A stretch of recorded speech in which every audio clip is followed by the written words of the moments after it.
පියතුමා ලොකු වැඩක් කරන දිහා හිච්ච හරිම පාළුවෙන් කම්මැලි කමෙන් බලන් ඉන්නවා. බැරිම තැන හිච්ච ගිහින් මෙහෙම අහනවා. පියතුමනි ලොකු වැඩක්ද? මොකක්ද? අලුත් ගෙයක් ඩිසයින් කරනවා.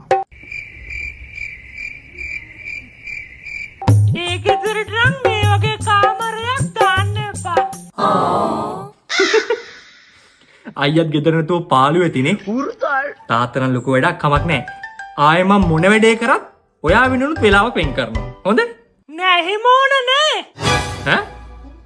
අලුත් ගෙවල් වලට ටිකක් ලොකු කාමර දාන්න. මේ කාමර එන පොඩි අප්පා.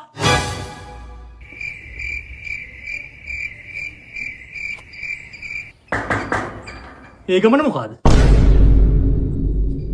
මේ සානක මහත්තයලගේ ගෙදරද? කොහොමයි? මට කරදරයක් වුණා කිව්වට බලලා යන්න දාවේ. නෑ එහෙම කැහිල්ලක් නෑ. පණිවිඩයක් කියලා යන්න ආවේ. පියතුමා කිච වුණා.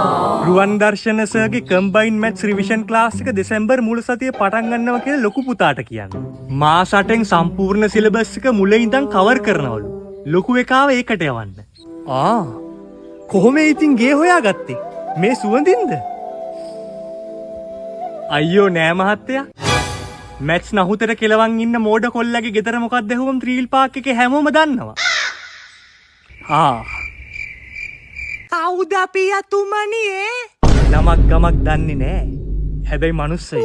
ඉතින් නමක් ගමක් දන්නේ තිය උන්ගෙන් පන්ති ගැන අහන්නේ මොකටද? ඔබට පණ්ඩිත කඩක් නෑනේ. ඌ කවුද කියලා මන් දන්නේ නැතුණාට රුවන්ස හොඳයි කියලා මන් දන්නවා. ඔබ බලන් ගිය ඇතුළට. කාකෂා එපා එලවන්න. උන්දෑ ඔය ශාස්ත්‍රයක් කියන්නේ. ශාස්ත්‍රයක්? ඇඹුල් ගහක් ඉඳන් අමුත්තෙක් කඩන්නේ ගෙදරට කාක්කෙක් කෙනකොට.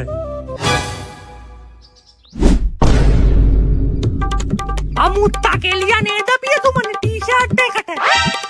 එලවල දාපවක මගලු ටී-ෂර්ට් එකක්. කාකෂා